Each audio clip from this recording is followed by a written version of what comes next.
kind of hard. I was born to a single mom with no father to claim. And growing up, I always knew that it was very evident I didn't have a daddy. And, that hurt in many different ways. It helped to mold and shape me into who I am. I remember growing up in poverty, some pretty severe poverty at times. I remember my mom calling my grandma and grandpa just crying, and then they would show up with bags of food. And I know that she had a hard time. She had 5 of us to raise. I was the oldest, and things were tough.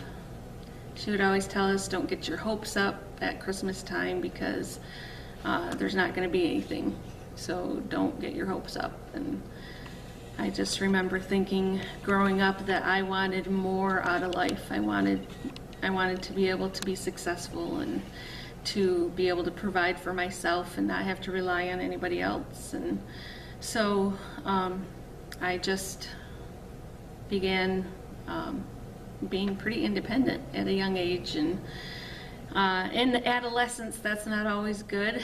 So we struggled a lot when I hit puberty, and I ended up in a foster family at the age of 14, and the foster family led me to Christ, which was great.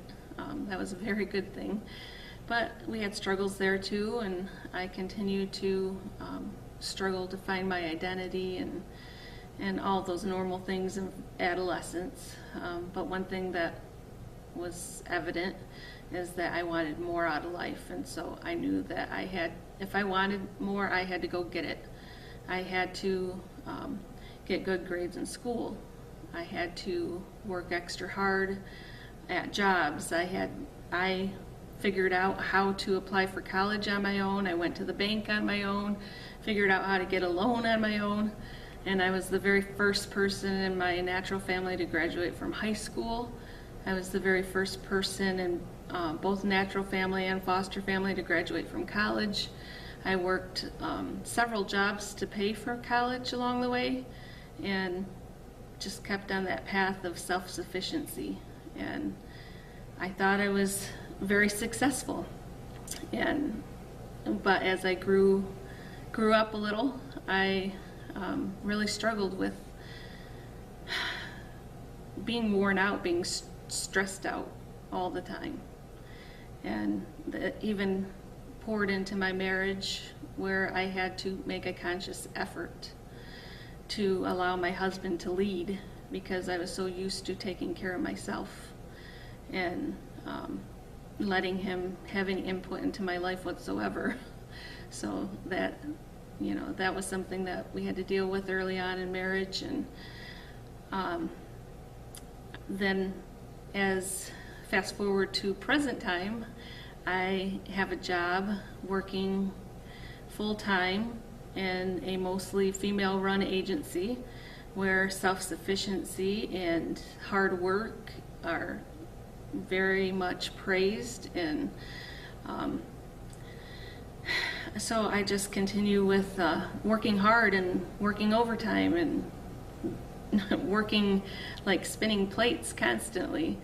And about a year ago, I was hit really hard with depression and anxiety and just being stressed out all the time because I could never meet their demands. I could never meet the deadlines.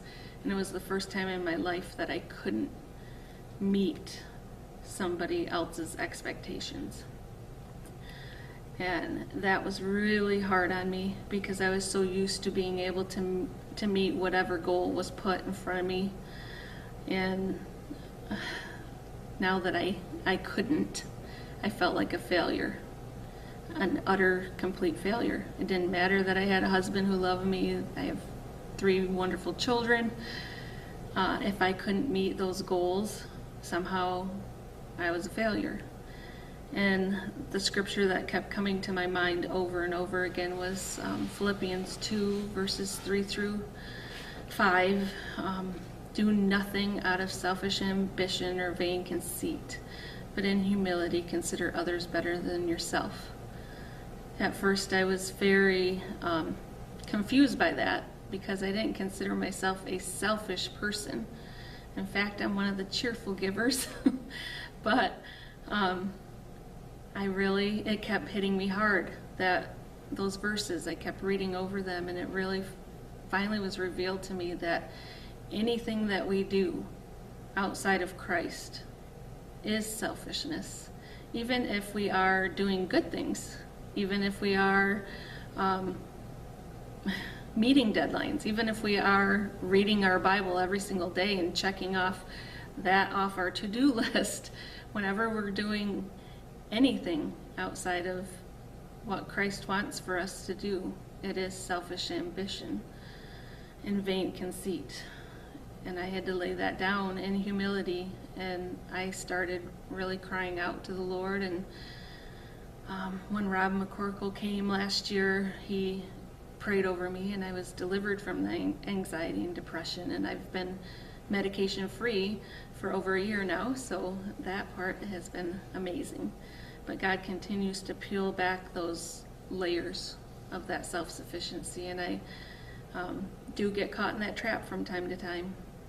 But I just have to remember that anything that I lay down in humility and let God move through me and work through me, those are the things that are worth it.